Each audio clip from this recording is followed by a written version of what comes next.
একটি গ্রাম ছিল, সেই গ্রামের নাম ছিল রসুলপুর। রসুলপুর গ্রাম ছিল খুবই নির্জন, কেননা সেই গ্রামে ছিল একটি ডাইনি ভূত। সেই ভূতটিকে সবাই খুব ভয় পেত। রসুলপুর গ্রামে শ্যাম নামে একটি ছেলে ছিল। সেই ছেলেটি পাশের গ্রামেরই এক মেয়েকে পছন্দ করত। সেই মেয়েটির নাম ছিল মৌমিতা। মৌমিতা খুবই সহজ এবং সরল ছিল।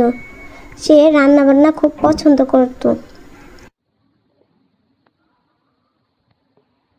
শ্যাম নামের ছেলেটি মৌমিতাকে বিয়ে করে তাদের গ্রামে নিয়ে আসে। মৌমিতার শাশুড়ি মৌমিতাকে প্রথমে বলে দেয় যে আমাদের গ্রামে মিষ্টি জাতীয় খাবার একদমই পছন্দ না। যদি তুমি একান্তই মিষ্টি খেতে চাও তাহলে এর জন্য তোমাকে হয়তো জীবনের মূল্যও দিতে হবে। তাই মিষ্টি জাতীয় খাবার একদমই রান্না করো না।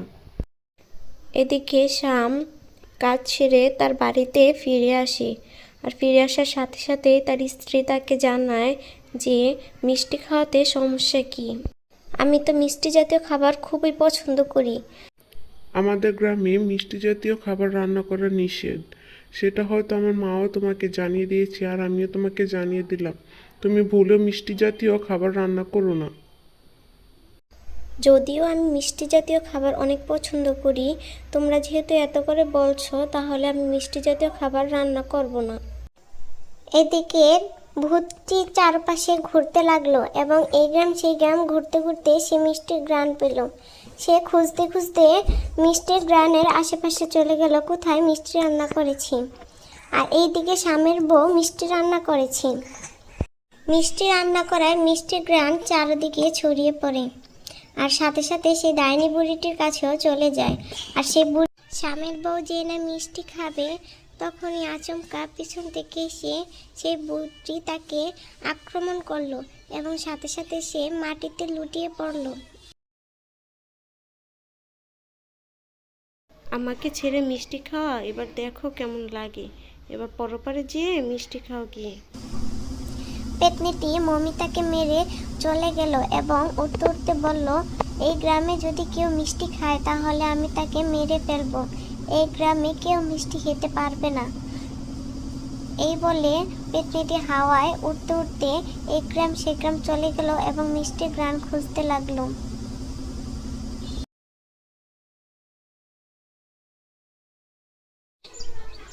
পাশের গ্রামে মৌমিতার বড় বোনের বিয়ে হয়েছিল। বিয়ের পর থেকে মৌমিতার সাথে তার কোনো দেখা হয়নি, সেই জন্য ভাবলো তার সাথে যেয়ে দেখা করে আসবে। ওই দিন রাতে বাইরে প্রচুর বৃষ্টি হয়েছিল।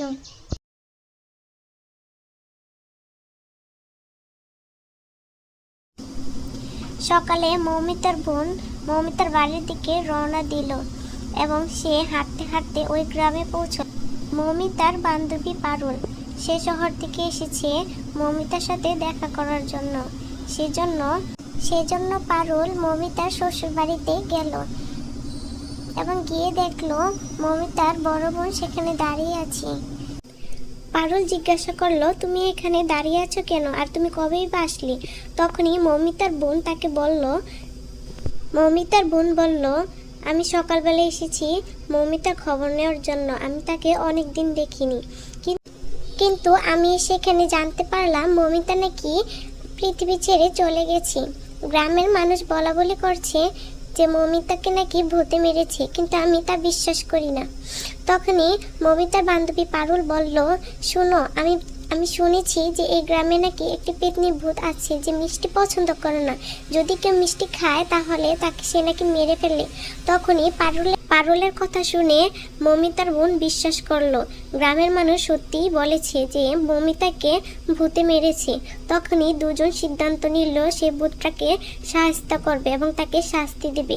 তখনই দুজন প্ল্যান করলো যে মিষ্টি দিয়ে তাকে হত্যা করবে। মৌমিতা বলতে লাগলো যে আমার বোনকে মেরেছে তুমি মিষ্টি খাওয়ার জন্য, এই মিষ্টি দিয়ে আমি তোমাকে হত্যা করব। যতক্ষণ পর্যন্ত না তুমি না মরছো ততক্ষণ পর্যন্ত আমার শান্তি নেই, আর আমি তোমাকে মেরেই ছাড়বো। তুমি কত মানুষের প্রাণ নিয়েছো, আর তোমাকে কাউকে প্রাণ নিতে দিব না।